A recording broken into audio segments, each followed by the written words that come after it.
Hi, I'm Arsiak Vartenian of OverexposureTV, and today we're going on a fascinating journey through time here at the new home of the Museum of Broadcast Communications with its founder and CEO, Mr. Bruce DuMont.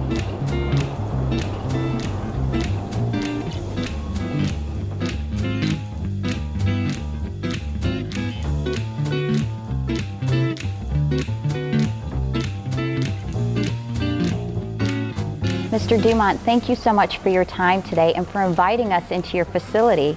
Well, we're delighted that you're here, and we've got a lot of exciting things to show you, and also an interesting story to tell, I think. Well, let's begin. Good idea. Let's go. Mr. DuMont, how did all this begin? The germ of the idea goes back to 1980. I was producing the Lee Phillips Show for Channel 2 in Chicago. And in the course of producing this noontime show, I would go back into the tape library and I would produce small packages that set up the discussion for the day. And it bothered me whenever I went back to that tape area. They were 2-inch tapes at that particular point, and sometimes they were falling all over, but they were just sort of like thrown into the room for no rhyme or reason. And so it bothered me that, you know, occasionally when I looked at a tape, I mean, it had a historic date on it. It could have been the Kennedy-Nixon debate. It could have been the, you know, the arrival of the Queen in 1959. Just a variety of things that were important to, you know, Chicago.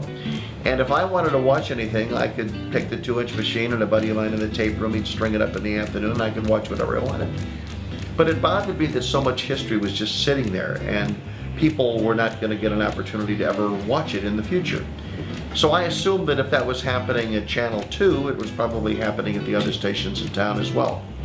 So, you know, about a year and a half later, it was in November of 1982, I was on the board of the Chicago Television Academy.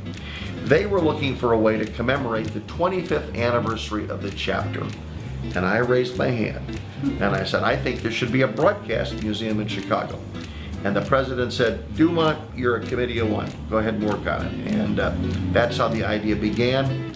A couple of months later, they appropriated $250 to cover cab fare and lunches for people that I wanted to go out and see. And the rest is, I never looked back after that impetus from the idea and the launch of the idea of the TV Academy.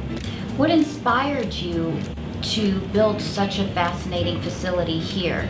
Well, we spent 5 years in development starting in 1982.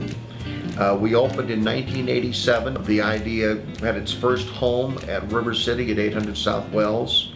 And we grew there and we started to do public programs. We started to get a following. We digitized or we cataloged our collection. Then in 1992, again in June, we moved to the Chicago Cultural Center. We spent 11 and a half years there, so we were in a much higher visibility location.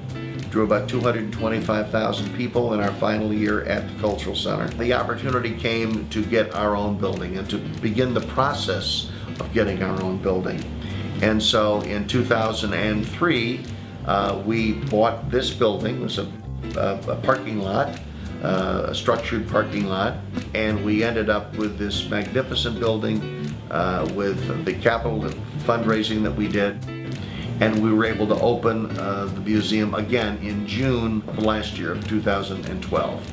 The museum is the first building in Illinois to receive a gold rating from the U.S. Green Building Council.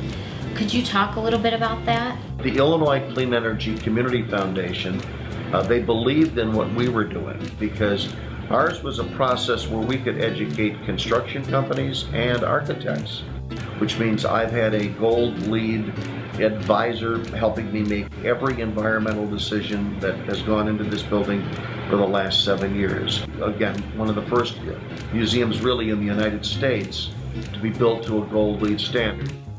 This is the second museum for broadcast communication in the nation.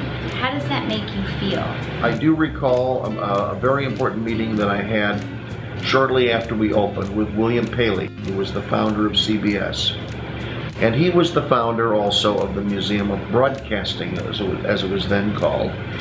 He felt that television had reached a point in its history that it warranted the study by more than one institution.